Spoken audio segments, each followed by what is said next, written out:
She'd had 9 of a family in her time, Mistress Mingus, and brought the 9 of them up forby, some near by the scruff of the neck, you'd say. They were sniftering and weakly 2-3 of the bairns, sniftering in their cradles to get into their coffins.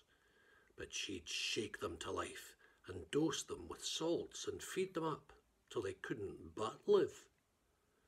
And she'd plonk one down, finishing the wiping of the creature's neb or the uncowed dosing of an ill-bit stomach or the binding of a broken head, with a look in her face as much as to say, "Die on me now and see what you'll get."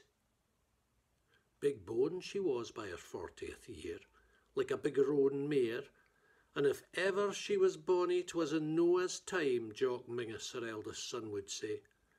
She'd reddish hair and a high skew nose and a hand that skelped her way through life, and if ever a soul had seen her at rest, when the dark was done and the day was come, he died of the shock and never let on. For from morn till night she was at it, work on that ill-bit croft that sloped to the sea. When there wasn't a mist on the cold stone parks, there was more than likely the wheep of the rain wheeling and dripping in from the sea that soughed and splashed by the land's stiff edge. Kenneth lay north, and at night in the south, if the sky was clear on the gloaming's edge, you'd see in that sky the Bervie lights come suddenly lit, far and away, but the quiet about you, as you stood and looked, nothing to hear but a seabird's cry. But faint the much time to look or to listen had Margaret Mingus of Tocherty Toon. Day blinked and Meg did the same, and was up out of her bed and about the house making the porridge and rousting the bairns, and out to the byre to feed the kye. And to milk them. The morning growing out in the east, and a wind like a hail of knives from the hills.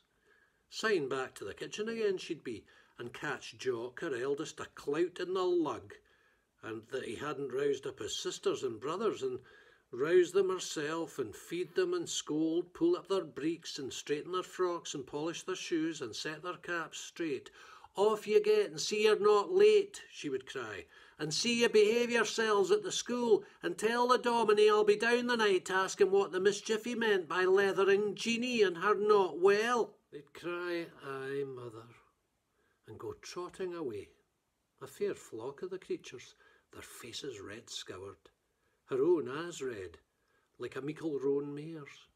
Meg'd turn at the door and go prancing in, and then at last by the closet bed lean over and shake her man, half awake. "Come on then, Willie, it's time you were up." And he'd groan and say, "Is it?" and crawl out at last, a little bit thing like a weasel, Will Mingus. Though some said that weasels were decent beside him.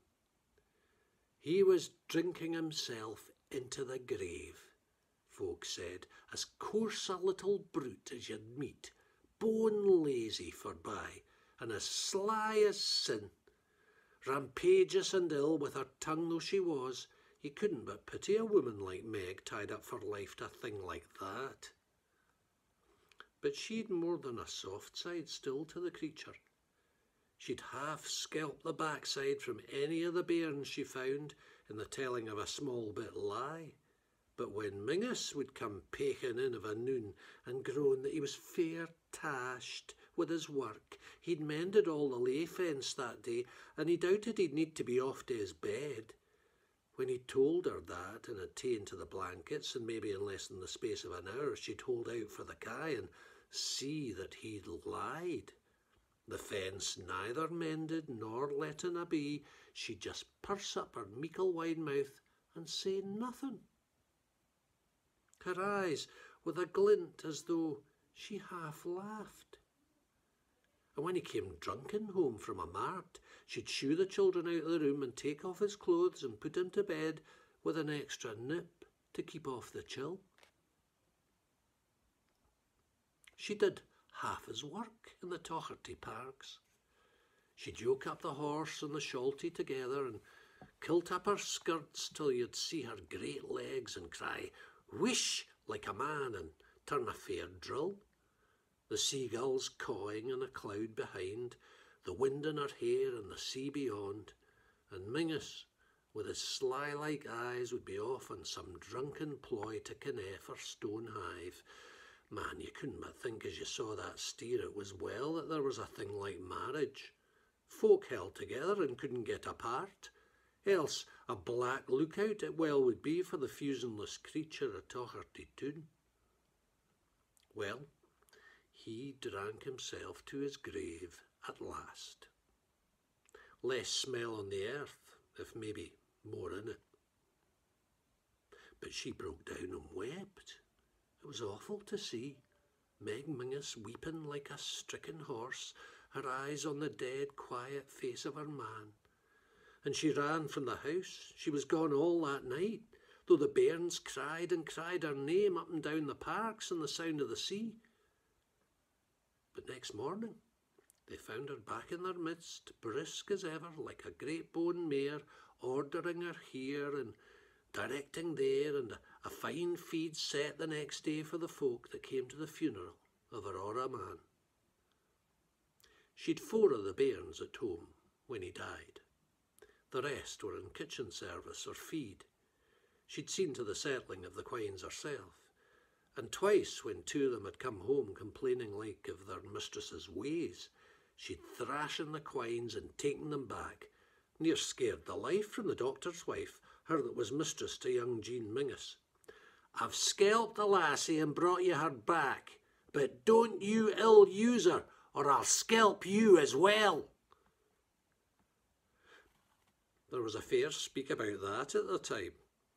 Meg Mingus and the vulgar words she'd used, folk told that she'd even said what was the place where she'd scalped the bit doctor's wife, and faith, that fair must have been a sore shock to the doctor's wife that was that genteel she'd never believed she'd a place like that. Be that as it might, her man knew dead, Meg wouldn't hear of leaving the toon. It was harvest then, and she drove the reaper up and down the long clanging clay rigs by the sea. She jumped down smart at the head of a bout, and go gathering and binding swift as the wind, syne wheeling the horse to the cutting again. She'd led the stooks with her bairns to help. You'd see them at night a drowsing cluster under the moon on the harvesting cart.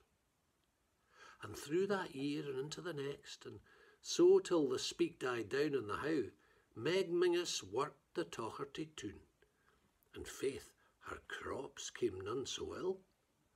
She rode to the mart at Stonehive when she must, on the old box cart, the old horse on the shafts, the cart behind with a sheep for sale, or a burn of old hens that had finished with laying, and a butcher once tried to make a bit joke. "That's a sheep like yoursel, fell long in the tooth." And Meg answered, neighing like a horse and all hurt, "Faith then, if you've got a spite against teeth of a clucking hen in the cart out by, it's as toothless and senseless as you are near." Then word got about of her eldest son, Jock Mingus, that was feed up Allardyce way. The creature of a loon had fair a conceit, since he'd won a prize at a ploughing match, not for his ploughing, but for good looks, and the quines about were as daft as himself. He'd only to nod and they came to his heel, and the stories told they came further than that. Well, Meg had heard the stories and paid no heed till the last one came. She was fell quick then. Soon she heard it. She hove out the old bit bike that her daughter Cathy had bought for herself, and got on the thing, and went cycling away down through the Bervie Braes in that spring. The sun was out, and the land lay green with a blink of mist that was blue in the hills. As she came to the town where Jock was feed, she saw him out in a park by the road, ploughing, the black loam smooth like a ribbon, turning and wheeling at the tail of the plough. Another billy came ploughing behind. Meg Mingus watched till they reached the rig end. Her great chest heaving like a meikle roan's, her eyes on the shape of the furrows they made. And they drew to the end and drew the horse out, and Jock cried, "Aye," and she answered back, "Aye," and looked at the drill and gave a bit snort. "If your looks win prizes, your ploughing never will." Jock laughed. "Fegs then, I'll not greet for that," and chucked his horses and turned them about. But she cried him, "Just bide a minute, my lad. What's this I hear about you and Grant?" He drew up short then and turned right red. The other child as well, and they both gave a laugh, as plough childs do when you mention a quine they've known over well in more ways than one. And Meg snapped, "It's an answer I want, not a cockerel's cackle. I can hear that at home on my own dunghill. What are you to do about Ag and her pleiter?" And Jock said, "Nothing. Impudent as you like." And next minute Meg was over the dyke and had hold of his lug and shook him and it till the other child ran and caught at her knee. "Faith, mistress, you'll have his lug off," he cried. But Meg Mingus turned like a mare on new grass. "Keep off, or I'll have yours off as well." So he kept off and watched fair a story he had to tell when he rode out that night to go courting his quine. For Meg held to the lug till it near came off, and Jock swore that he'd put things right with Ag Grant. She let go the lug then and looked at him grim. "See that you do and get married right quick. You're the like that needs loaded with a burn of bairns to keep you out of the jail, a jalouse. It needs Smeddum to be either right course or right kind." They were wed before the month was well out. Meg found them a cotter house to settle and gave them a bed and a press she had and 2-3 more sticks from Tocherty Toon. And she herself led the wedding dance, the minister in her arms, a small bit child. And 'twas then, as she whirled about him, he looked like a rat in the teeth of a tyke, that he thanked her for seeing Ag out of her sauce. "There's nothing like a marriage for redding things up," he said, and Meg Mingus said, "Eh?" And then she said, "Aye," but queer like. He supposed she'd no thought of the thing. Syne she slipped off to sprinkle thorns on the bed and to hang below it the great handbell that the Bothybillies took with them to every bit marriage. Well, that was Jock married and at last off her hands. But she'd plenty left still. Dod, Kathleen and Jim that were still at school. Cathy, a limner that alone tongued her mother. Jeanie that next led trouble to her door. She'd been found at her place, the doctor's it was, stealing some money, and they sent her home. Syne news of the thing got into Stonehive, the police came out and tormented her sore. She swore she'd never had stolen a meck, and Meg swore with her. She was black with rage, and folk laughed right hearty. Fegs, that was a clout for meikle Meg Mingus, her daughter's a thief. But it didn't last long. It was only 3 days when folk saw the doctor drive up in his car, and out he jumped and went striding through the close and met face to face with Meg at the door, and he cried, "Well, mistress, I've come over for Jeanie." And she glared at him over her high skew nose. "Aye, have you so then? And why, may I speir?" So he told her why. The money they'd missed had been found at last in a press by the door. Somebody or other had left it there when paying a grocer or such at the door, and Jeanie, he'd come over to take Jean back. But Meg glared. "Aye, well, you made another mistake. Out of this, you and your thieving suspicions together." The doctor turned red. "You're making a miserable error." And Meg said, "I'll make you mincemeat in a minute." So he didn't wait that. She didn't watch him go, but went ben to the kitchen where Jeanie was sitting, her face chalk white as she'd heard them speak. And what happened then, a story went round. Jim carried it to school and it soon spread out. Meg sank in a chair. They thought she was greeting. Syne she raised up her head and they saw she was laughing. Near as fearsome the one as the other, they thought. "Have you any cigarettes?" she snapped sudden at Jean, and Jean quavered, "No." And Meg glowered at her cold. "Don't sit there and lie. Gang, bring them to me." And Jean brought them. Her mother took the pack in her hand. "Gives hold of a match till I light up the thing. Maybe smoke'll do good for the crow that I got in the throat last night by the doctor's house." Well, in less than a month she'd got rid of Jean, packed off to Brechin, the Quine was, and soon got married to a creature there, some clerk that would have left her sore in the lurch, but that Meg went down to the place on her bike and there, so the story went, kicked the child so that he couldn't sit down for a fortnight near. No doubt that was just a bit lie that they told, but faith, Meg Mingus had herself to blame. The reputation she'd gotten in the How folks said, "She'll meet with a sore heart yet." But devil a sore was there to be seen. Jeanie was married and was fair genteel. Kathleen was next to leave home at the term. She was tall like Meg and with red hair as well, but a thin, fine face, long eyes, blue-grey like the hills on a hot day, and a mouth with lips, you thought, over thick. And she cried, "Ah, well, I'm off then, mother." And Meg cried, "See you behave yourself." And Kathleen cried, "Maybe, but I'm not at school now." Meg stood and stared after the slip of a quine. You'd have thought her half angry, half near to laughing as she watched that figure, so slender and trig with its shoulders square set, slide down the hill on the wheeling bike. Swallows were dipping and flying by Kenneth. She looked light and free as a swallow herself, the quine, as she biked away from her home. She turned at the bend and waved and whistled. She whistled like a loon and as loud did Kath. Jim was the next to leave from the school.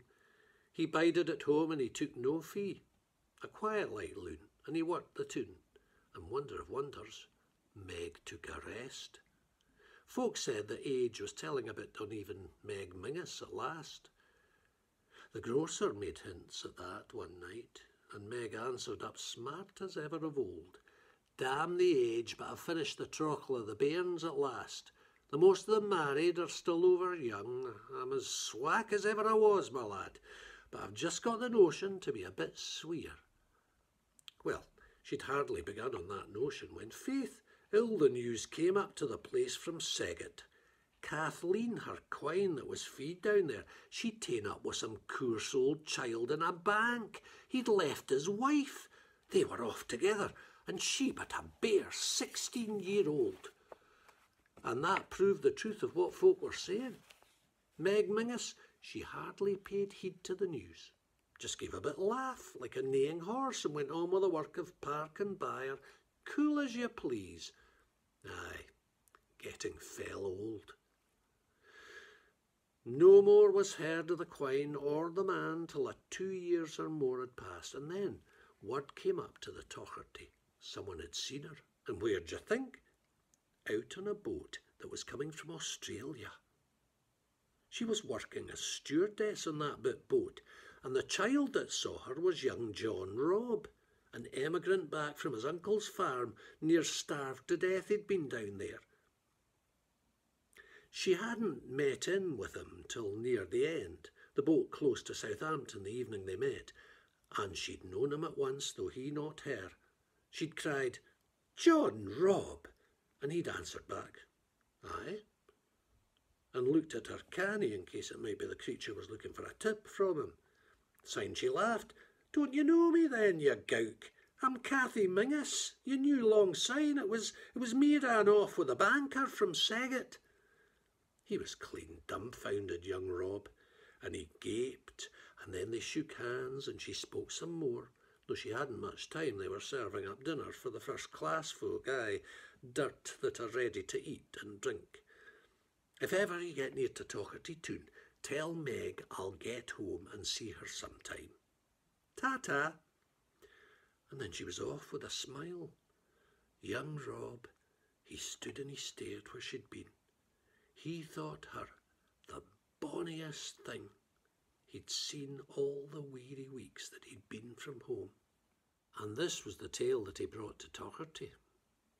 Meg sat and listened, and smoked like a tink, for by herself there was young Jim there, and Jock and his wife and their 3-bit bairns. He'd fair changed with marriage, had young Jock Mingus, for no sooner had he taken Ag Grant to his bed than he'd started to save, grown mean as dirt.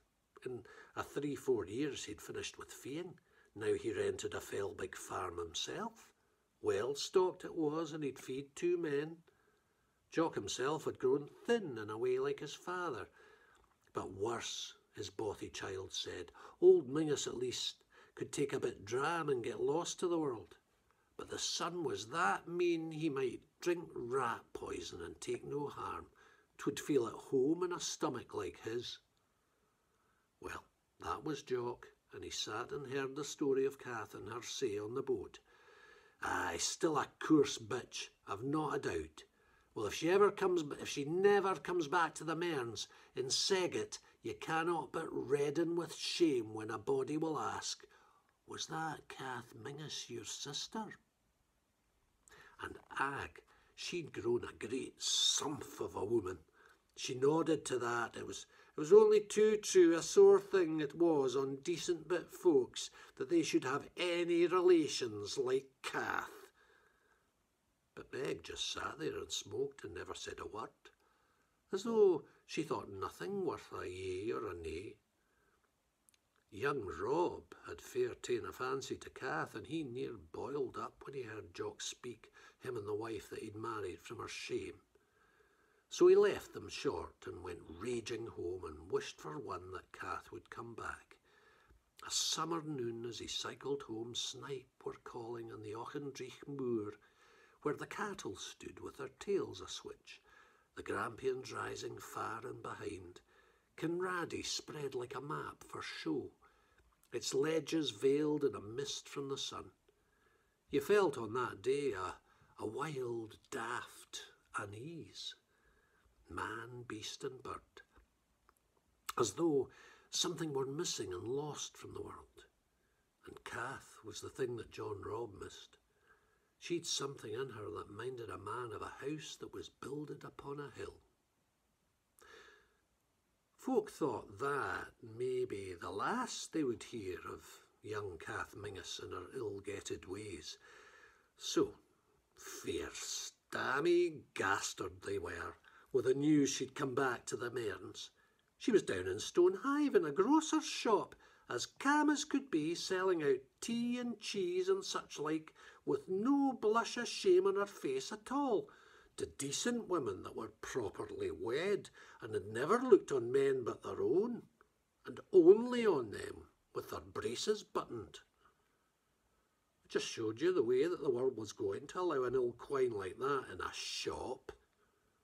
Some folk protested to the creature that owned it, but he just shook his head. Ah, well, she works fine, and what else she does is no business of mine. Oh, you well might guess there was more than business between the man and Kath Mingus, like.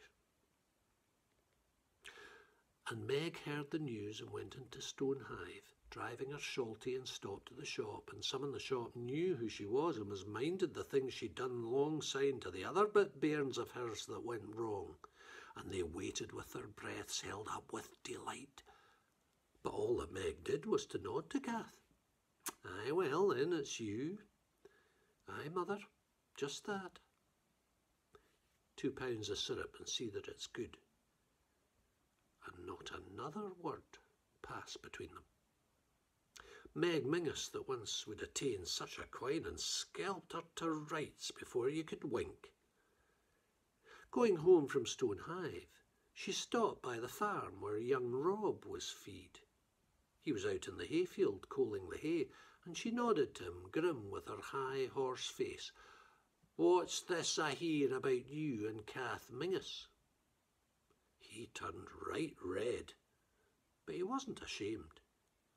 I've no idea, though I hope it's the worse. It fell near is.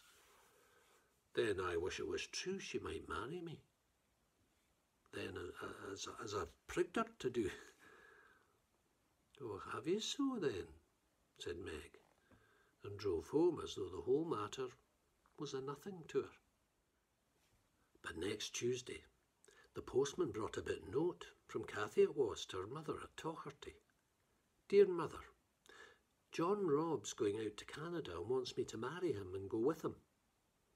I've told him instead I'll go with him and see what he's like as a man, and then marry him at leisure, if I feel in the mood. But he's hardly any money and we want to borrow some, so he and I are coming over on Sunday. I hope that you'll have dumplings for tea. Your own daughter, Kath. Well, Meg passed that letter over to Jim. He glowered at it dour. I know, near all the house heard. What are you going to do now, Mother? But Meg just lighted a cigarette and said nothing. She'd smoked like a tink since that steer with Jean. There was promise of strange goings-on at Tocherty by the time that the Sabbath day was come, for Jock came there on a visit as well, him and his wife, and besides him was Jeanie, her that had married the clerk down in Brechin, and she brought the bit creature. He fair was a toff, and he stepped like a cat through the sharn and the close, and when he'd heard the story of Kath, her and her plan, and John Rob and all, he was shocked near to death, and so was his wife. And Jock Mingus gaped and gave a mean laugh. Aye, curse to the bone. Ill-getted, I'd say, if it wasn't that we came of the same bit stock. Ah, well, she'll fair have to tramp to Canada, eh, Mother, if she's looking for money from you. And Meg answered quiet. No, I wouldn't say that. I've the money all ready for them when they come. You could hear the sea splashing down soft on the rocks. There was such a dead silence in the Tocherty house. And then Jock habered like a cock with fits. What? Give silver to one who does as she likes and won't marry, as you made the rest of us marry. Give silver to one who's no more than a... And he called his sister an ill name enough, and Meg sat and smoked, looking over the parks. Aye, just that. You see, she takes after myself. And Jeanie squeaked, How? And Meg answered her quiet. She's fit to be free and to make her own choice, the same as myself, and the same kind of choice. There was none of the rest of you fit to do that. You'd to marry or burn, so I married you quick. But Kath and me could afford to find out. It all depends if you've Smeddum or not. She stood up then, put her cigarette out, and looked at the gaping gowk she'd mothered. I never married your father, you see. I could never make up my mind about Will, but maybe our Kath will find something surer. Ah, here's her and her man coming up the road.